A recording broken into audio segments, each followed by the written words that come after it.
The magic of thinking big. સફળતાની ગુરુચાવી શીખો. ઉચ્ચ વિચારો અને એ બધું જ પ્રાપ્ત કરો જેની તમે કાયમ ઈચ્છા રાખો છો. ડેવિડ જે સ્વાર્ટ્સ. પ્રકરણ 4. કઈ રીતે ઉચ્ચ વિચાર કરવા. નિત્ય જ્ઞાન ઓડિયોઝ. તાજેતરમાં જ મેં એક મોટી ઔદ્યોગિક કંપનીના રોજગાર વિશેષજ્ઞ સાથે ચર્ચા કરી. આ વિશેષજ્ઞ દરેક વર્ષે 4 મહિના કોલેજમાં જઈને ત્યાંના પ્રભાવશાળી સિનિયર છાત્રોને પોતાની કંપનીમાં જુનિયર એક્ઝિક્યુટિવ પ્રશિક્ષણ કાર્યક્રમ માટે પસંદ કરતા હતા. તેની વાતો પરથી લાગ્યું કે જાણે તે વિદ્યાર્થીઓના અભિગમથી નિરાશ હતા. હું દરરોજ 8 થી 12 એવા કોલેજ સિનિયર્સનો ઇન્ટરવ્યૂ લઉં છું જે અમારી સાથે કામ કરવા માંગે છે. અમે સ્કેનિંગ ઇન્ટરવ્યૂમાં જે વાત પર સૌથી વધારે ધ્યાન આપીએ છીએ તે હોય છે તેમની પ્રેરણા, તેમનું પ્રયોજન. અમે એ જાણવા માંગીએ છીએ કે શું આ વ્યક્તિ થોડા વર્ષ પછી અમારા માટે મોટા પ્રોજેક્ટ કરી શકે છે, અમારી બ્રાન્ચ ઓફિસ કે ફેક્ટરીને સંભાળી શકે છે કે અન્ય કોઈ રીતે કંપની માટે મોટી જવાબદારી ઉઠાવી શકે છે. મારે એ કહેવું પડશે કે હું તે લોકો સાથે ચર્ચા કરું તેનામાં મોટાભાગના સિનિયર્સના વ્યક્તિગત લક્ષણોને જોઈને હું ખુશ નથી. તમને જાણીને આશ્ચર્ય થશે કે આ 22 વર્ષના છોકરાઓ અમારા બાકીના કોઈપણ વસ્તુ કરતાં અમારા રિટાયરમેન્ટ પ્લાનમાં રસ ધરાવે છે. તેમનો બીજો મનગમતો પ્રશ્ન છે, શું મને ફરવા જવા મળશે? આમાંના મોટાભાગના લોકો માટે સફળતા શબ્દ સુરક્ષાનો પર્યાયવાચી હોય છે. અમે આ પ્રકારની અમારી કંપનીમાં જોડાવાનું જોખમ શું માટે ઉઠાવીએ? આજનો યુવા વર્ગ બાકીની વાતોમાં એટલો બધો આધુનિક થઈ ગયો છે, પણ મને સમજાતું નથી કે તેઓ હજી પોતાના ભવિષ્ય વિશે આટલો સંકોચિત દૃષ્ટિકોણ કેમ રાખે છે. દરરોજ અવસર વધતા જઈ રહ્યા છે. વૈજ્ઞાનિક અને ઔદ્યોગિક ક્ષેત્રમાં આપણો દેશ રેકોર્ડ બ્રેક સફળતા મેળવી રહ્યો છે. આપણી જનસંખ્યા ઝડપથી વધી રહી છે. જો અમેરિકામાં બઢતીનો કોઈ યુગ છે તો તે આ જ છે. હવે જો આટલા બધા લોકોના વિચારો આટલા તુચ્છ છે તો તેનો અર્થ એ થયો કે જો તમે ખરેખર મોટું વિચારો છો તો તમારી સામે બહુ જ ઓછી પ્રતિયોગિતા છે અને તમારા માટે એક બહુ જ મોટા કરિયરનો રસ્તો ખુલ્લો છે. સફળતાની બાબતમાં લોકોને ઇંચ કે પૌન્ડના હિસાબે ન માપી શકાય, ન તો તેમના કોલેજની ડિગ્રીઓથી કે પારિવારિક પૃષ્ઠભૂમિના માપદંડથી મપાય છે. તેમને તો તેમના વિચારના કદથી માપવામાં આવે છે. તમે કેટલું ઉચ્ચ વિચારી શકો છો તે જ તમારી ઉપલબ્ધિઓના આકારને નક્કી કરે છે. જોઈએ કે આપણે કઈ રીતે આપણા વિચારોને ઉચ્ચ બનાવી શકીએ છીએ. ક્યારેક તમે તમારી જાતને પૂછી જોયું છે કે મારી સૌથી મોટી નબળાઈ શું છે? કદાચ માણસની સૌથી મોટી નબળાઈ પોતાનું મૂલ્યાંકન ઓછો આંકવાની છે, એટલે કે પોતાની જાતને સસ્તામાં વેચી દેવાની નબળાઈ. આત્મમૂલ્યાંકનમાં ખોટું ગણિત સાફ દેખાય છે. જો કે જ્હોન ન્યૂઝપેપરમાં એક નોકરીની જાહેરાત જોવે છે. તે આવી જ નોકરી કરવા માંગે છે, પરંતુ તે આના માટે કોઈ જ પ્રયત્નો કરતો નથી કારણ કે તે વિચારે છે કે હું આ નોકરી માટે યોગ્ય નથી. આથી કોશિશ કરવાની મહેનત શું કામ કરું? કે પછી જીમ જોન સાથે ડેટિંગ પર જવા માંગે છે, પરંતુ તે તેને પૂછતો જ નથી કારણ કે તેને લાગે છે કે તે હા નહીં કહે. ટોમને લાગે છે કે મિસ્ટર રિચર્ડસન તેના માજના સારા ગ્રાહક હોઈ શકે છે, પરંતુ ટોમ મિસ્ટર રિચર્ડસનને મળવા નથી જતો. તેમને લાગે છે કે મિસ્ટર રિચર્ડસન જેવા મોટા માણસ તેને મળવા નહીં આવે. પીટ નોકરીનું આવેદન ભરી રહ્યો છે. તેમાં એક પ્રશ્ન પૂછવામાં આવે છે, તમે શરૂઆતમાં કેટલો પગાર મેળવવા ઈચ્છો છો? પીટ એક નાનકડી રકમ લખી નાખે છે કારણ કે તેને લાગે છે કે તે આનાથી વધારે પગારને યોગ્ય નથી. જો કે તે આનાથી વધારે પગાર મેળવવા ઈચ્છે છે. હજારો વર્ષોથી દાર્શનિક આપણને એ સારી સલાહ આપતા આવ્યા છે, પોતાની જાતને ઓળખો. પરંતુ મોટાભાગના લોકો આ સલાહનો અર્થ એવો કાઢે છે કે પોતામાં રહેલ નકારાત્મક પાસાને જાણો. મોટાભાગના આત્મમૂલ્યાંકનમાં લોકો પોતાની ભૂલો, ખામીઓ, અયોગ્યતાઓની માનસિક સૂચિ બનાવે છે. આપણને આપણી ખામીઓ ખબર હોય તે સારી વાત છે. આનાથી આપણને એ ખબર પડે છે કે આપણે આ ક્ષેત્રમાં સુધારો કરવાનો છે. પરંતુ જો આપણે ફક્ત પોતાના નકારાત્મક પાસાને જ જાણી શકીએ તો આપણે મુશ્કેલીમાં મુકાઈ જઈએ. આપણું મૂલ્ય આપણી નજરોમાં જ ઓછું થઈ જશે. અહીં એક અભ્યાસ આપેલ છે જેનાથી તમે તમારા સાચા આકારને માપી શકો છો. મેં આને એક્ઝિક્યુટિવ્સ અને સેલ્સ પર્સનના મારા પ્રશિક્ષણ કાર્યક્રમમાં અજમાવ્યો છે. આ ખરેખર કામ કરે છે. 1. તમારા 5 મુખ્ય ગુણોને નક્કી કરો. કોઈ નિષ્પક્ષ મિત્રની મદદ લો, જેમ કે તમારી પત્ની, તમારા સિનિયર, તમારા પ્રોફેસર, કોઈ સમજદાર વ્યક્તિ જે તમને સાચી સલાહ આપી શકે. ગુણોના ઉદાહરણ છે શિક્ષા, અનુભવ, ટેકનિકલ યોગ્યતા, ચહેરાની રૂપરેખા, સંતુલિત ગૃહસ્થ જીવન, અભિગમ, વ્યક્તિત્વ, લીડરશિપની યોગ્યતા. 2. દરેક ગુણની સામે તમારા તે પણ પરિચિત વ્યક્તિનું નામ લખો જે અત્યંત સફળ છે, પરંતુ તેમનામાં આ ગુણ એટલી માત્રામાં નથી જેટલી માત્રામાં તમારામાં છે. આ અભ્યાસને પૂર્ણ કર્યા પછી તમને જણાશે કે તમે કોઈને કોઈ વાતમાં અન્ય સફળ લોકોની આગળ છો. ઈમાનદારીથી તમે એક જ નિષ્કર્ષ પર પહોંચી શકો છો. તમે જેટલું વિચારો છો તમે તેના કરતાં મોટા છો. આથી તમે તમારા વિચારોને પણ તમારા સાચા આકારમાં હિસાબે બનાવી લો. તેટલું જ મોટું વિચારો જેટલા મોટા તમે છો. ક્યારેય પોતાની જાતને સસ્તામાં ન વેચો. જે વ્યક્તિ અચલ શબ્દ માટે દુર્ભેદ્ય શબ્દનો પ્રયોગ કરે છે કે બચતની જગ્યાએ મિતવ્યયિતા શબ્દનો પ્રયોગ કરે છે, તેના વિશે આપણે એ જાણી જઈએ છીએ કે તેની શબ્દાવલીનો ઘેરાવો મોટો છે. પરંતુ શું તેની પાસે એક મોટા ચિંતકની શબ્દાવલી છે? કદાચ ના. જે લોકો કઠિન શબ્દનો પ્રયોગ કરે છે, જે લોકો એવા આલંકારિક વાક્યોનો પ્રયોગ કરે છે કે જેને સમજવામાં સામાન્ય લોકોને મુશ્કેલ પડે છે, તેઓ ખરેખર દેખાડો કરનાર અને ઘમંડી લોકો હોય છે. અને દેખાડો કરનાર લોકો સામાન્ય રીતે નાના ચિંતક હોય છે. કોઈ વ્યક્તિની શબ્દાવલીનું મહત્વપૂર્ણ પાસું તેના શબ્દોની સંખ્યા કે આકાર નથી. સાચું મહત્વ એ વાતનું છે કે તેના શબ્દોનો તેના પર અને સામેવાળા પર કેવો પ્રભાવ પાડી રહ્યો છે. અહીંયા એક મૂળભૂત વાત કહેવાઈ રહી છે. આપણે શબ્દો અને વાક્યો દ્વારા નથી વિચારતા, આપણે છબી કે બીબા દ્વારા વિચારીએ છીએ. શબ્દો વિચારવા માટેનો કાચો માલ છે. જ્યારે તે બોલાય છે કે વંચાય છે તો આપણું મગજકીય કમ્પ્યુટર આ શબ્દોને આપોઆપ તસવીરમાં બદલી નાખે છે. દરેક શબ્દ, દરેક વાક્ય તમારા મગજમાં એક અલગ તસવીર બનાવે છે. જો કોઈ એમ કહે કે જીમે એક નવું સ્પ્લિટ લેવલ ખરીદ્યું છે તો તમારા મગજમાં એક અલગ તસવીર બને છે. પરંતુ જો તમને કહેવામાં આવે કે જીમ એક નવું રેન્ચ હાઉસ ખરીદ્યું છે તો તમારા મગજમાં બીજી જ તસવીર બને છે. આપણા મગજમાં અલગ અલગ તસવીરો અલગ અલગ શબ્દોના કારણે બને છે. આને આ રીતે જોઈએ. જ્યારે તમે બોલો છો કે લખો છો તેમ તમે એક પ્રકારે બીજા લોકોના મગજમાં ફિલ્મ બનાવવાના પ્રોજેક્ટરનું કામ કરી રહ્યા છો. તમે જે કારણે ફિલ્મ બતાવશો સામેવાળા પણ તમારો પ્રભાવ તેવો જ પડશે. માની લો કે તમે લોકોને એવું બતાવો છો કે મને આ જાણતા દુઃખ થઈ રહ્યું છે કે આપણે સફળ થઈ ગયા છીએ. આ વાક્યની તે લોકો પર શું અસર થશે? તે લોકો આ શબ્દમાં હાર અને નિરાશા અને દુઃખનું ચિત્ર જોશે જે અસફળ શબ્દમાં છુપાયેલું છે. તેના બદલે જો તમે કહો છો આ રહ્યો એક નવો ઉપાય જેનાથી આપણે સફળ થઈ શકીએ છીએ તો આનાથી તેમનો ઉત્સાહ વધી જશે અને તેઓ એકવાર ફરી પ્રયત્ન કરવા માટે તૈયાર થઈ જશે. માની લો કે તમે કહો છો આપણી સામે એક સમસ્યા છે. એવું કહેતા બીજાના મગજમાં તમે એક તસવીર બનાવી દેશો જેની ઉકેલવી મુશ્કેલ અને અપ્રિય હશે. આના બદલે તમે કહો છો કે આપણી સામે એક પડકાર છે.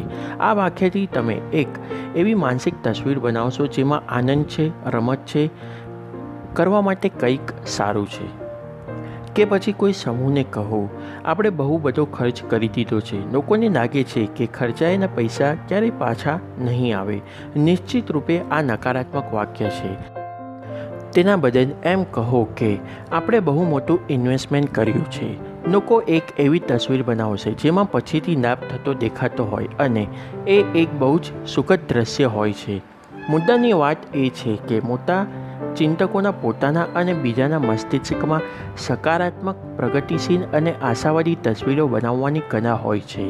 ઉચ્ચ વિચારો માટે આપણે એવા શબ્દો અને વાક્યોનો પ્રયોગ કરવો જોઈએ જે ઉચ્ચ સકારાત્મક માનસિક ચિત્રો પ્રદાન કરી શકે.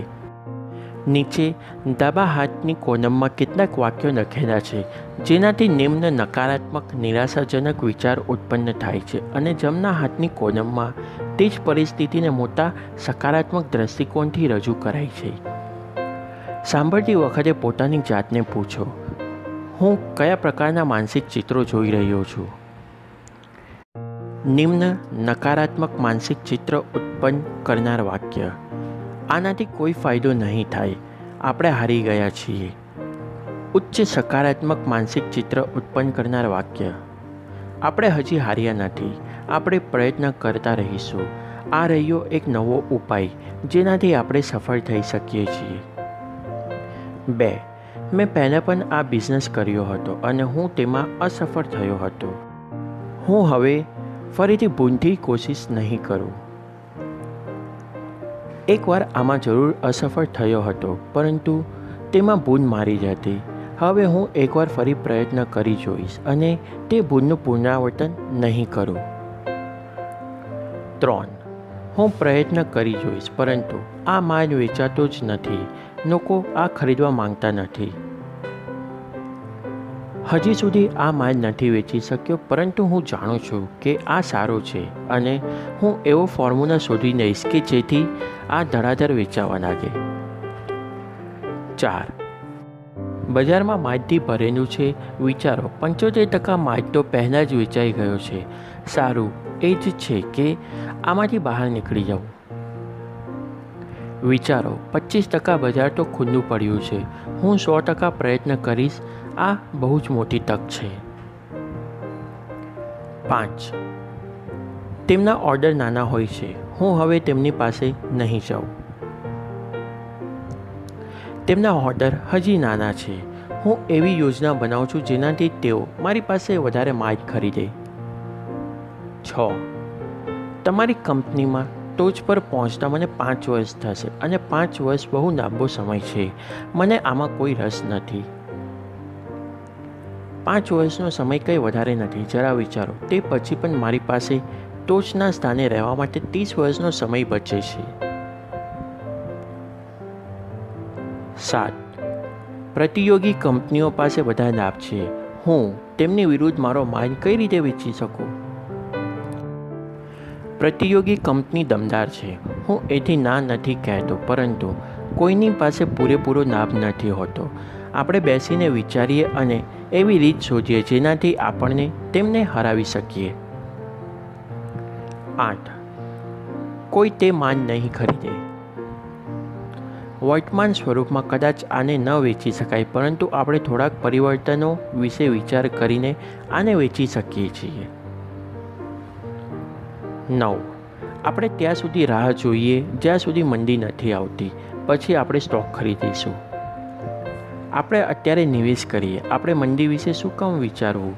આપણે સમૃદ્ધિ પર આપણે પૈસા શું કામ ન લગાવીએ? 10. હું આ કામ માટે વધારે યુવાન કે વૃદ્ધ છું? યુવા કે વૃદ્ધ હોવું એ ફાયદાકારક વાત છે. 11. આ ઉપાય સફળ નહીં થાય. હું આ સાબિત કરી શકું છું. ચિત્ર: અંધારું, ઉદાસીન, નિરાશા, દુઃખ, અસફળતા. આ ઉપાય સફળ થશે. હું આ સાબિત કરી શકું છું. ચિત્ર: ચમક, આશા, સફળતા, આનંદ, વિજય. નિત્ય જ્ઞાન ઓડિયોઝ. આગળના ઓડિયો બુકમાં આપણે જોઈશું ઉચ્ચ ચિંતકની શબ્દાવલી વિકસાવવાની 4 રીતો. જો તમને આ ઓડિયો બુક ગમ્યો હોય તો આને લાઈક, શેર અને કમેન્ટ જરૂર કરજો. The magic of thinking big. કઈ રીતે ઉચ્ચ વિચાર કરવા. આ ઓડિયો બુક સાંભળવા બદલ તમારો આભાર. તમારો દિવસ શુભ રહે.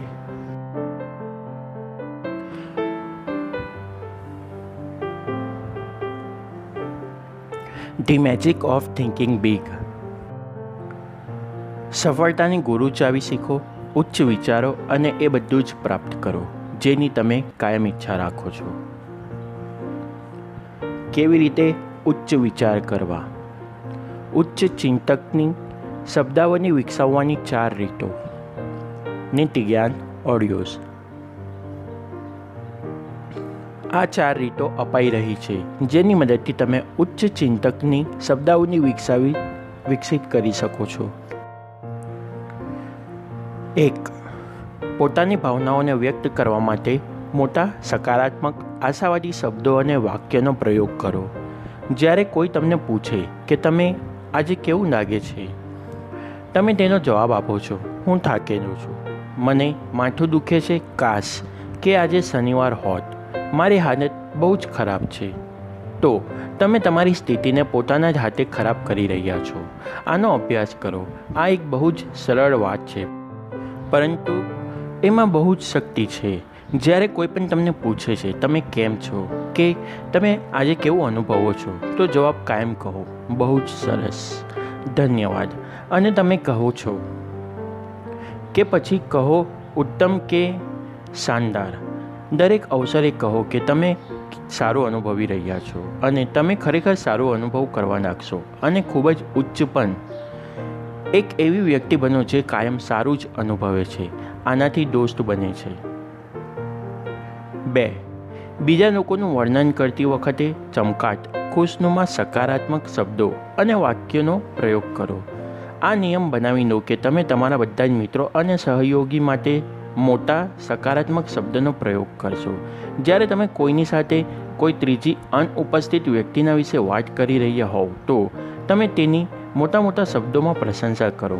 હા, તે બહુ જ સરસ વ્યક્તિ છે, લોકો કહે છે તેનું કામ સરસ છે. એ વાતનું હું બહુ જ ધ્યાન રાખો કે તમે તમારી ખોદની ન કરો કે ખરાબ ભાષાનો પ્રયોગ ન કરો.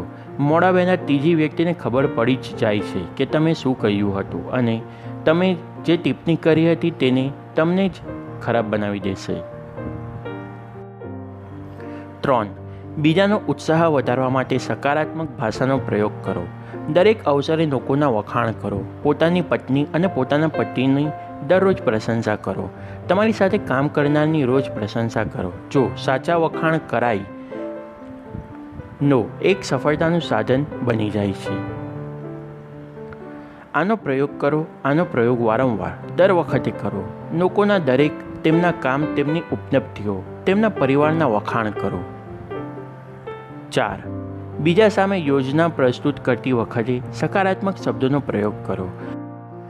જ્યારે લોકો આ પ્રકારની વાત સાંભળે છે કે હું તમને એક સારા સમાચાર સંભળાવવા માંગુ છું, આપણી સામે એક સુવર્ણ તક છે, તો તેમના મગજમાં આશા જાગી જાય છે. પરંતુ જ્યારે તેઓ આ પ્રકારની કોઈ વાત સાંભળે છે, ભલે તમને ગમે કે ન ગમે, આપણે આ કામ કરવાનું છે, તો મગજની ફિલ્મ બોજરૂપ બોરિંગ બની જાય છે.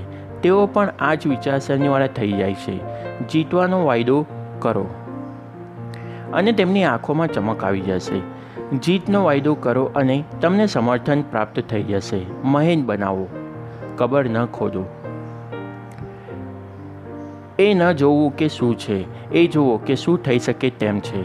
મોટા ચિંતક ફક્ત એ નથી જોતા કે શું છે, તેઓ એ પણ જોઈ શકે છે કે શું થઈ શકે છે. અહીંયા 4 ઉદાહરણ અપાઈ રહ્યા છે જે આવું કઈ રીતે થઈ શકે, કઈ રીતે કરી શકાય તે દર્શાવે છે. 1. રિયલ એસ્ટેટની કિંમત કઈ રીતે વધે છે? એક અત્યંત સફળ રિયલ એસ્ટેટ જે અગ્રમી વિસ્તારમાં મિલકતના વિશેષજ્ઞ છે, એનું કહેવું છે કે જો આપણે ભવિષ્યની કલ્પના કરીએ તો એનાથી આપણને બહુ જ લાભ થઈ શકે છે. જ્યાં આજે કશું જ નથી, ત્યાં કાલે શું હોઈ શકે છે એ વાતની કલ્પના કરતાં આપણે શીખવું જોઈએ. મારા મિત્રએ કહ્યું, ગ્રામીણ વિસ્તાર હોવાથી અહીં મોટાભાગની જમીનની મિલકતો બહુ જ આકર્ષક નહીં હોતા. હું એટલો સફળ થયો છું કારણ કે હું મારા ગ્રાહકોને એ નથી કહેતો કે તેમના ફાર્મની હાલત અત્યારે કેવી છે. હું મારો આખો સેલ્સ પ્લાન એ વાતની ચારેય બાજુ બનાવું છું કે આ ફાર્મ ભવિષ્યમાં શું બની શકે છે. ગ્રાહકને જો હું સીધી રીતે એવું કહું કે આ ફાર્મમાં આટલા એકર જમીન, આટલા એકર વૃક્ષ છે અને તે શહેરથી આટલા માઇલ દૂર છે, તો એનાથી તે ઉત્સાહિત નહીં થાય અને તેને ક્યારેય નહીં ખરીદે. પરંતુ જ્યારે હું તેને એક નવી યોજના, એક એવી યોજના કહું છું કે તે આ ફાર્મ પર શું શું કરી શકે છે, તો તે આ ફાર્મને ખુશી ખુશી ખરીદી લે છે. હું તેમને કહું છું કે હું આવું કઈ રીતે કરું છું.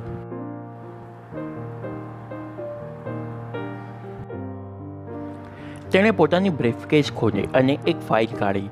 આ ફાર્મ તેને કહ્યું, હમણાં જ અમારી પાસે આવી છે. આ પણ બાકીના ફાર્મ્સ જેવું જ છે.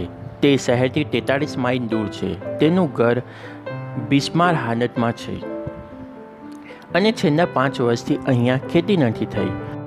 હવે હું તમને એ કહું છું કે મેં શું કર્યું. મેં જગ્યાનું પૂરેપૂરું અધ્યયન કરવા ગયા અઠવાડિયે અહીંયા 2 દિવસ પસાર કર્યા. મેં આ આખી જગ્યાના ઘણા આંટા માર્યા. મેં પડોશી ફાર્મ પણ જોયા. મેં વર્તમાન અને પ્રસ્તાવિત હાઈવે પ્લાનના શહેરમાં પણ ફાર્મનું લોકેશન જોયું. મેં મારી જાતને પૂછ્યું, આ ફાર્મ કયા મોટા કાર્ય માટે ઉપયુક્ત છે. મને અહીંયા 3 સંભાવનાઓ દેખાઈ. મેં ત્રણેયની યોજના બનાવી લીધી. તેણે મને 3 યોજના બતાવી. દરેક યોજના સ્પષ્ટ હતી અને વિસ્તારપૂર્વક બનાવેલી હતી. એક પ્લાનમાં સૂચન આપ્યું હતું કે ફાર્મને ઘોડેસવારીના તબેલામાં પરિવર્તિત કરી દેવાય. આ પ્લાનમાં બતાવ્યું હતું કે વિચાર દમદાર છે. શહેર વિસ્તરી રહ્યું છે. લોકો ગામડાને વધારે પસંદ કરવા લાગ્યા છે. લોકો મનોરંજન પર વધારે ખર્ચ કરવા લાગ્યા છે. રસ્તા સારા છે. આ પ્લાનમાં દર્શાવ્યું હતું કે કઈ રીતે અહીંયા ઘણા બધા ઘોડા રાખી શકાય તેમ છે, જેથી ઘોડેસવારથી ઘણી આવક કરી શકાય છે. ઘોડેસવારીના તબેલાનો વિચાર ઘણો સારો અને પ્રેરક હતો. યોજના સ્પષ્ટ, વિસ્તૃત અને દમદાર હોવી જોઈએ. હું જોઈ શકતો હતો કે વૃક્ષની વચ્ચેથી પસાર થતા 1 ડઝન દંપતી ઘોડેસવારીનો આનંદ લઈ રહ્યા હતા. આ જ રીતે આ મહેનતથી સેલ્સમેનને બીજી વિસ્તૃત યોજના બનાવી કે કઈ રીતે આને વૃક્ષોના ફાર્મમાં બદલી શકાય. અને ત્રીજી યોજના હતી કે અહીંયા વૃક્ષોના ફાર્મની સાથે સાથે પોલ્ટ્રી ફાર્મ પણ શરૂ કરી શકાય તેમ છે. હવે જ્યારે હું મારા ગ્રાહકો સાથે ચર્ચા કરું છું તો મારે તેમને એ વિશ્વાસ નથી અપાવવાનો હોતો કે તેમની વર્તમાન હાલતમાં આ ફાર્મની ખરીદવાનો એક સારો સોદો છે. હું તેમને એક એવી તસવીર બતાવું છું જેમાં ફાર્મ પૈસા કમાવી આપનાર વ્યવસાય બની જાય છે. આનાથી હું ફક્ત વધારે ફાર્મ વેચી શકું છું કે વધારે ઝડપથી વેચી શકું છું તેટલું જ નથી, પરંતુ મિલકત વેચવાની મારી રીતનો એક અન્ય ફાયદો પણ છે. હું મારા પ્રતિયોગી કરતાં વધારે કિંમતે ફાર્મ વેચી શકું છું. લોકો જમીન અને એક વિચાર માટે જે કિંમત આપે છે તે ફક્ત જમીન માટે અપાયેલી કિંમત કરતાં સ્વાભાવિકપણે જ વધારે હોય છે. આથી જ મોટાભાગના લોકો પોતાના ફાર્મ્સને મારી પાસે વેચવા ઈચ્છે છે અને દરેક વેચાણ પર મારું કમિશન વધતું જાય છે. આનો સંદેશ એ છે, વર્તમાનમાં વસ્તુ કેવી છે એ જોવાને બદલે જોવો કે ભવિષ્યમાં કેવી બની શકે છે. કલ્પના શક્તિથી દરેક વસ્તુ વધારે કિંમતી બની જાય છે. મોટા ચિંતક કાયમ એ વાતની કલ્પના કરી નહીં શકે ભવિષ્યમાં શું કરી શકાય તેમ છે. તે ફક્ત વર્તમાનમાં જ ગૂંચવાયેલો રહેતો નથી. 2. એક ગ્રાહકનું મૂલ્ય કેટલું હોય છે. એક ડિપાર્ટમેન્ટ સ્ટોર એક્ઝિક્યુટિવ મેનેજરની મિટિંગને મેં સંબોધિત કરી હતી. તેમણે કહ્યું, જો કે મારા વિચાર તમને જૂના જમાના લાગશે, પરંતુ હું એવી વિચારધારાનો છું કે જો તમારે તમારા ગ્રાહકને સૌથી મૈત્રીપૂર્ણ, શાલીન વ્યવહાર કરશો તો તેઓ વારંવાર તમારી પાસે આવશે. એક દિવસ હું મારા સ્ટોરમાં ફરી રહી હતી. મેં મારા સેલ્સમેનને એક ગ્રાહક સાથે ઝઘડો કરતા સાંભળ્યો. ગ્રાહક ગુસ્સે થઈ ગયો હતો. ત્યારબાદ સેલ્સમેને બીજા સેલ્સમેનને કહ્યું, હું $1.98 ગ્રાહક પાછળ મારો સમય શું કામ બગાડું? તેને જોઈતા સામાન માટે આખો સ્ટોર શું કામ શોધું? તે એને લાયક જ નથી. હું ત્યાંથી આવી રહી. એક્ઝિક્યુટિવે કહ્યું, પરંતુ હું મારા મગજમાંથી એ વાતને કાઢી નહીં શકી. મેં વિચાર્યું કે આ બહુ જ ગંભીર બાબત છે. જ્યારે અમારા સેલ્સમેન પોતાના ગ્રાહકોને 1.98ની શ્રેણીમાં મૂકે છે, મેં ત્યારે જ એક નિર્ણય કર્યો કે વિચારવાની આ રીતને બદલવી પડશે. જ્યારે હું પાછી મારી ઓફિસમાં પહોંચી તો મેં મારા રિસર્ચ ડાયરેક્ટરને બોલાવ્યા અને તેમને પૂછ્યું કે આપણા સ્ટોરમાંથી ગયા વર્ષે સરેરાશ ગ્રાહકે કેટલા પૈસાનો માલ ખરીદ્યો? તેણે મને એક આંકડા કહ્યા. તેનાથી મને પણ આશ્ચર્ય થયું. મારા રિસર્ચ ડાયરેક્ટરના આંકડા મુજબ સરેરાશ ગ્રાહક અમારા સ્ટોરમાંથી $362નો સામાન ખરીદ્યો. ત્યારબાદ મેં મારા સુપરવાઇઝરની મીટિંગ બોલાવી અને તેમને આ ઘટના જણાવી. પછી મેં તેમને એ કહ્યું કે આપણા ગ્રાહકનું મૂલ્ય ખરેખર કેટલું છે. એકવાર મેં આ લોકોને સમજાવી દીધું કે કોઈ ગ્રાહકને એકવારની ખરીદીના હિસાબે ન માપવું જોઈએ, પરંતુ વાર્ષિક ખરીદીના હિસાબે માપવું જોઈએ. તો અમારા સ્ટોરમાં ગ્રાહકો પ્રત્યેનો દૃષ્ટિકોણ પૂરેપૂરો બદલાઈ ગયો. રિટેલિંગ એક્ઝિક્યુટિવની આ વાત કોઈ પણ પ્રકારના બિઝનેસ પર લાગુ પડે છે. વારંવારના બિઝનેસમાં લાભ થાય છે. કાયમ કોઈ ધંધામાં શરૂઆતમાં તો કોઈ લાભ જ નથી હોતો. ગ્રાહકોની ભવિષ્યની ખરીદી જુઓ, એ ન જુઓ કે વર્તમાનમાં શું ખરીદી રહ્યા છે. ગ્રાહકોનું મૂલ્ય સમજવાથી તેઓ મોટા નિયમિત સંરક્ષણોમાં બદલાઈ જાય છે. ગ્રાહકોને તુચ્છ સમજવાથી તેઓ કોઈ બીજી જગ્યાએથી સામાન ખરીદવા લાગે છે. એક વિદ્યાર્થીએ એકવાર મને આ મહત્ત્વપૂર્ણ ઘટના સંભળાવી અને કહ્યું કે તે એક રેસ્ટોરન્ટમાંથી ક્યારેય નાસ્તો કેમ નથી કરતો. એક દિવસ લંચ માટે વિદ્યાર્થીએ કહ્યું, મેં એક નવી રેસ્ટોરન્ટમાં જવાનો નિર્ણય કર્યો. આ રેસ્ટોરન્ટ 2 અઠવાડિયા પહેલાં જ ખુલી હતી. મારા માટે અત્યારે પૈસા બહુ જ મહત્ત્વપૂર્ણ છે. આથી હું જોઈ લેતો હોઉં છું કે હું જે ખરીદી રહ્યો છું તેની કિંમત શું છે. મિડ સેક્ટર પાસે પસાર થતી વખતે મેં ટર્કીને જોયું અને તેના પર કિંમત લખી હતી 39 સેન્ટ. આથી તે ભડકી ગઈ. મને એ વાતની કોઈ પરવા નથી કે સાઇન બોર્ડ પર શું લખ્યું છે. આનો ભાવ 49 સેન્ટ છે. જો આ રહી આજની મૂલ્યની યાદી. કોઈકે કદાચ ભૂલથી ત્યાં સાઇન બોર્ડ લગાવી દીધું હશે. તમારે 49 સેન્ટ જ આપવા પડશે. પછી મેં તેને એ સમજાવવાનો પ્રયાસ કર્યો કે મેં ટર્કી લીધી એટલા માટે જ હતી કારણ કે તેનું મૂલ્ય 30 સેન્ટ હતું. જો તેનું મૂલ્ય 49 સેન્ટ હોત તો હું તેની જગ્યાએ કોઈ બીજું વસ્તુ નહીં લેત. ત્યારબાદ પણ તેનો જવાબ હતો, ભલે જે હોય તે, તમારે 49 સેન્ટ આપવા પડશે. મેં આમ કર્યું પણ ખરું કારણ કે હું ત્યાં ઊભો રહીને તમાશો ઊભો કરવા નહોતો માંગતો, પરંતુ મેં તે જ વખતે એ નિર્ણય પણ કરી લીધો કે હું ફરીથી એ રેસ્ટોરન્ટમાં નહીં જાઉં. હું દર વર્ષે લંચમાં $250 ખર્ચ કરું છું અને એ વાત તો પાક્કી છે કે હું તે રેસ્ટોરન્ટમાં એક પાઈ પણ ખર્ચ નહીં કરું. આ નાના દૃષ્ટિકોણનું એક ઉદાહરણ છે. ચેકરે કિંમતના નાનકડા અંતરને જ જોયું. તે કદાચ $250નું વેચાણ ન દેખાયું. 3. આંદ્રા દૂધવાળાનો કિસ્સો. આશ્ચર્યની વાત છે કે લોકો કઈ રીતે ભવિષ્યની સંભાવનાઓને પ્રત્યેક આંદ્રા હોય છે. કેટલાક વર્ષો પહેલાં એક યુવા દૂધવાળો અમારા ઘરે દૂધ બિઝનેસ માટે આવ્યો. મેં તેને સમજાવ્યું કે અમારો દૂધવાળો સારું દૂધ આપે છે અને અમે તેની સેવાઓથી સંતુષ્ટ છીએ. પછી મેં તેને સલાહ આપી કે તે પડોશી મહિલાને પૂછી જોવે. આના જવાબમાં તેણે કહ્યું, મેં પડોશી મહિલા સાથે પહેલેથી જ વાત કરી લીધી છે, પરંતુ તે લોકો 2 દિવસમાં 1 ક્વાર્ટર દૂધ જ લે છે અને હું આટલી ઓછી રકમ માટે અહીંયા રોકાઉં તે ફાયદાનો સોદો નથી. કદાચ તમારી વાત સાચી હશે, મેં કહ્યું, પરંતુ જ્યારે તમે મારી પડોશણ સાથે વાત કરી રહ્યા હતા તો તમે એ ન જોયું કે તે ઘરમાં દૂધની માંગ 1-2 મહિનામાં વધવાની છે. તેમને ત્યાં બાળકનો જન્મ થવાનો છે જે નિશ્ચિત રૂપે ઘણું દૂધ પીશે. તે યુવકે મારી સામે એવી રીતે જોયું જાણે તેને મેં ફેટ મારી હોય અને પછી તેણે કહ્યું, કોઈ વ્યક્તિ આટલો આંધળો કઈ રીતે હોઈ શકે છે?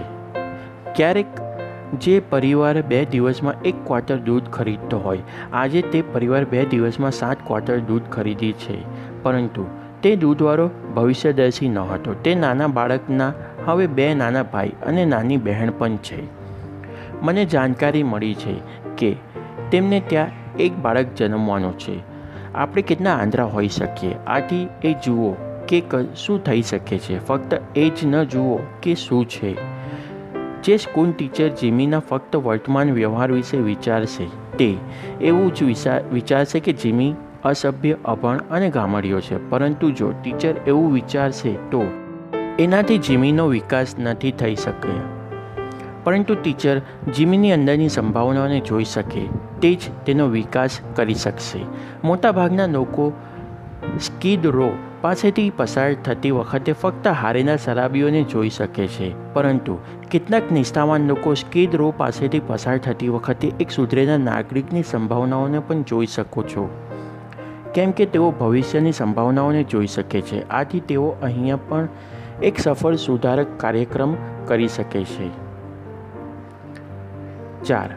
કઈ રીતે કઈ વસ્તુ તમારી મૂલ્ય નક્કી કરે છે? કેટલાક અઠવાડિયા પહેલાં એક પ્રશિક્ષક સત્ર પછી એક યુવાન મને મળવા આવ્યો અને તેમણે મને કહ્યું કે તે મારી સાથે થોડીક વાત કરવા માંગે છે. હું આ યુવાનને જાણતો હતો. તે અત્યારે 26 વર્ષનો છે અને તે બહુ જ ગરીબ ઘરમાંથી આવતો હતો. આ ઉપરાંત હું એ પણ જાણતો હતો કે તેના શરૂઆતના વૈયક્તિક જીવનમાં તેના પર મુશ્કેલીઓનો પહાડ તૂટી પડ્યો હતો. હું એ પણ જાણતો હતો કે તે એક નક્કર ભવિષ્ય માટે પોતાની જાતને તૈયાર કરવા સર્વોચ્ચ પ્રયાસ કરી રહ્યો હતો. કોફી પીતા પીતા અમે તેની ટેકનિકલ સમસ્યાનો ઉકેલ શોધી કાઢ્યો અને પછી અમારી ચર્ચા એ તરફ વળી કે કઈ રીતે ગરીબ લોકો ભવિષ્ય પ્રત્યે આશાવાદી અભિગમ રાખી શકે છે.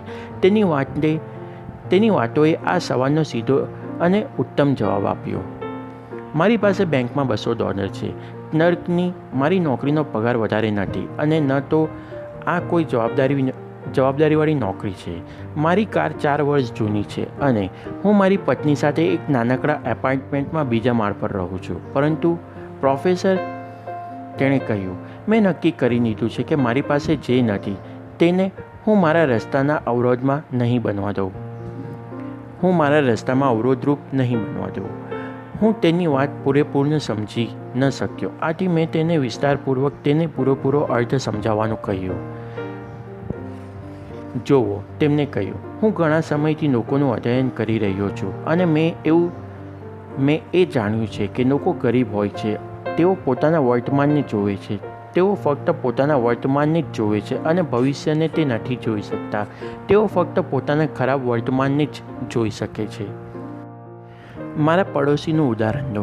તે સતત રડ્યા કરે છે કે તેનો પગાર ઓછો છે, તેની છત સતત ટપકતી રહે છે, પ્રમોશન કોઈ બીજાને મળી જાય છે, ડૉક્ટરના બિલ સતત વધતા જઈ રહ્યા છે. તે સતત પોતાની જાતને યાદ અપાવતો રહે છે કે તે ગરીબ છે અને આથી તે માણી લે છે કે કાયમ ગરીબ જ રહેશે.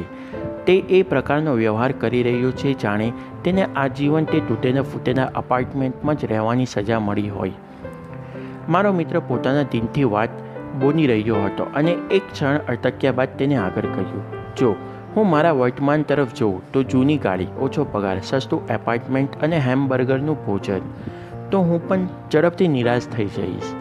હું જોઈશ કે મારું કંઈ અસ્તિત્વ જ નથી અને હું આજીવન મારા અસ્તિત્વ વગરનો જ વ્યક્તિ બની રહીશ. પરંતુ હું મારા ભવિષ્યની કલ્પના કરું છું.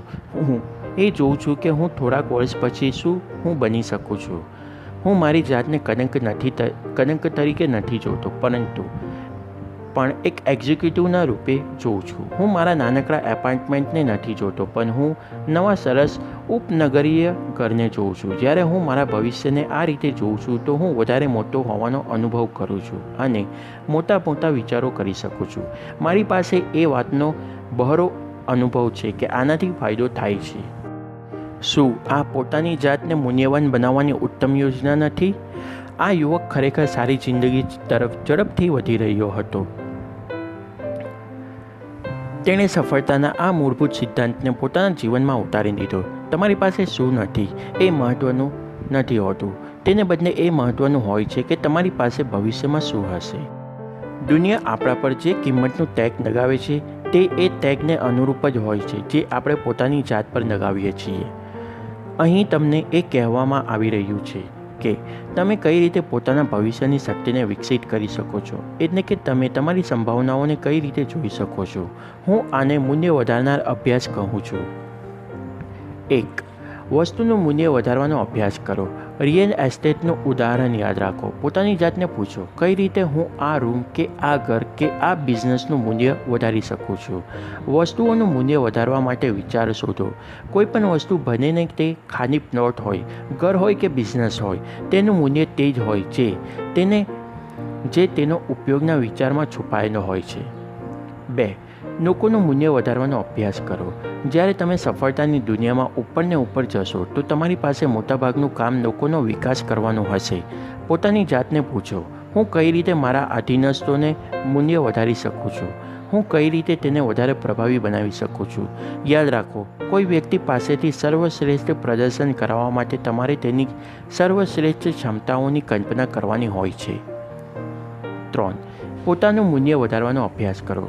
પોતાની સાથે દરરોજ એક ઇન્ટરવ્યૂ રાખો. પોતાની જાતને પૂછો, આજે હું મારી જાતને વધારે મૂલ્યવાન બનાવવા માટે શું કરી શકું છું. તમારા મૂલ્યનું કલ્પના તમારા વર્તમાન સાથે ન કરો. એ વાત પર ન કરો કે તમે આજે શું છો, પરંતુ તમારા મૂલ્યની કલ્પના તમારા ભવિષ્યથી કરો. એ વાતથી કરો કે તમે શું બની શકો છો. પછી તે સંભવિત મૂલ્યને પ્રાપ્ત કરવાના ઉપાયો આપોઆપ તમારા મગજમાં આવી જશે. પ્રયત્ન કરી જુઓ. મધ્યમ આકારની પ્રિન્ટિંગ કંપની. 60 કર્મચારીના રિટાયર્ડ માલિક મેનેજરે મને એકવાર જણાવ્યું કે તેમને પોતાના ઉત્તરાધિકારીને કઈ રીતે નિમ્યો. 5 વર્ષ પહેલાં તેમને કહ્યું, મને એકાઉન્ટિંગ અને ઓફિસના બાકીના કામો માટે એકાઉન્ટન્ટની જરૂર હતી. મેં હેરી નામના 26 વર્ષીય યુવકને કામે રાખ્યો હતો. તેને પ્રિન્ટિંગ બિઝનેસમાં કોઈ સમજ પડતી નહોતી, પરંતુ તેના રેકોર્ડ પરથી ખબર પડતી હતી કે તે એક સારો એકાઉન્ટન્ટ હતો. 1.5 વર્ષ પહેલાં જ્યારે હું રિટાયર થયો તો એને કંપનીનો પ્રેસિડેન્ટ અને જનરલ મેનેજર બનાવી દીધો. જ્યારે હું આ વિશે વિચારું છું તો મને લાગે છે કે હેરીમાં એક ગુણ એવો હતો જે બાકી બધા લોકોથી આગળ કરી દેતો હતો. હેરી આની કંપનીમાં ગંભીરતાથી ખરેખર રસ લેતો હતો. તે ફક્ત રેકોર્ડ નહોતો રાખતો. જ્યારે પણ તે જોતો કે તે બાકીના કર્મચારીઓને મદદ કરી શકે તેમ છે તો તે તરત જ કામમાં લાગી જતો હતો. હેરીના આવ્યાના એક જ વર્ષમાં અમારા કેટલાક કર્મચારીઓ જતા રહ્યા. હેરી મારી પાસે એક ફ્રીજ બેનિફિટ પ્રોગ્રામ લઈ આવ્યો અને તેનું કહેવું હતું કે આનાથી ખર્ચ ઓછો થશે. આનાથી ખરેખર લાભ થયો. હેરીના બીજા પણ ઘણા કામ કર્યા જેમાં ફક્ત તેના વિભાગના જ નહીં પરંતુ આખી કંપનીને ફાયદો થયો. તેને અમારા ઉત્પાદન વિભાગના ખર્ચનું અધ્યયન તૈયાર કર્યું અને કહ્યું કે કઈ રીતે $30,000 નવા મશીનમાં ઇન્વેસ્ટ કરીને આપણે વધારે લાભ કમાઈ શકીએ. એકવાર અમારો માલ વેચાતો ન હતો. હેરી અમારા સેલ્સ મેનેજર પાસે ગયો અને તેમની સાથે આવી રીતે વાત કરી, હું સેલ્સ વિશે નથી જાણતો, પરંતુ હું તમારી મદદ કરવાની કોશિશ કરીશ. તેણે તેમ કર્યું. હેરીના મગજમાં ઘણા સારા વિચારો હતા જેના કારણે અમારું વેચાણ વધી ગયું. જ્યારે પણ કોઈ નવો કર્મચારી કંપનીમાં આવતો, હેરી તે વ્યક્તિને ઘણી મદદ કરતો હતો. હેરી આખી કંપનીમાં સાચે જ રસ લેતો હતો. જ્યારે હું રિટાયર્ડ થયો તો હેરી જ મારો ઉત્તરાધિકારી બનવાને લાયક હતો, પરંતુ મને ખોટું ન સમજતા. મારા મિત્રએ કહ્યું, હેરીએ ઉત્તરાધિકારી બનવા માટે કોઈ પ્રયત્ન કર્યો નથી. તે કોઈના કામમાં અવરોધરૂપ લાગતો ન હતો. તે નકારાત્મક રૂપે આક્રમક ન હતો. તે લોકોની પીઠ પાછળ તેની ખોદણી નહોતો કરતો અને તે ઓર્ડર પણ આપતો ન હતો. તે ફક્ત મદદ કરતો. હેરી એ રીતે વર્તતો હતો જાણે કંપનીમાં બનનારી દરેક વસ્તુથી તેને ફરક પડતો હતો. તેને કંપનીના બિઝનેસને પોતાના બિઝનેસ માની લીધો હતો. હેરીના ઉદાહરણથી આપણે પણ શીખીએ છીએ. હું મારું કામ કરી રહ્યો છું અને એટલું જ પૂરતું છે. મારો દ્રષ્ટિકોણ નાનો નકારાત્મક વિચાર છે. મોટો ચિંતક પોતાની જાતને ટીમના સદસ્યના રૂપમાં જુએ છે. એકલા નહીં, પરંતુ ટીમ સાથે જીતે કે હારે છે તે જેટલી મદદ કરી શકતા કરતા તેને બદલે તેને કોઈ સીધો લાભ થઈ રહ્યો હોય કે ન થઈ રહ્યો હોય. તે વ્યક્તિ જે પોતાના ડિપાર્ટમેન્ટની બહારની દરેક સમસ્યાને એવું કહીને ટાળી દે છે કે આ એની સાથે મારે કંઈ લેવા દેવા નથી, તે ડિપાર્ટમેન્ટના લોકોને આ વાતની ચિંતા કરવા દો, તો તેનો દ્રષ્ટિકોણ તેને ક્યારેય નીડર નહીં બનાવી શકે. આનો અભ્યાસ કરો. મોટા ચિંતક બનવાનો અભ્યાસ કરો. કંપનીના સજીવો પોતાની રુચિને જુએ છે. મોટી કંપનીઓમાં કામ કરનાર બહુ જ ઓછા લોકો પોતાની કંપનીમાં સર્વોચ્ચ નિસ્વાર્થ રસ લેતા હોય છે, પરંતુ બહુ જ ઓછા લોકો જ મોટા ચિંતક બનવાને લાયક હોય છે. આ થોડાક લોકો જ વધારે જવાબદારી, વધારે પગારવાળી નોકરીઓ અપાય છે. ઘણા લોકો પોતાની ઉપલબ્ધિના રસ્તામાં નાની, ખરાબ, મહત્વહીન વસ્તુઓનો અવરોધ બનાવી દે છે. આપણે આ 4 ઉદાહરણો જોઈએ. નિત્ય જ્ઞાન ઓડિયોઝ. આગળના ઓડિયો બુકમાં આપણે 4 ઉદાહરણો જોઈશું. જો તમને આ ઓડિયો બુક ગમ્યો હોય તો આને લાઇક, શેર અને કમેન્ટ જરૂર કરજો. The magic of thinking big. આ ઓડિયો બુક સાંભળવા બદલ તમારો આભાર. તમારો દિવસ શુભ રહે.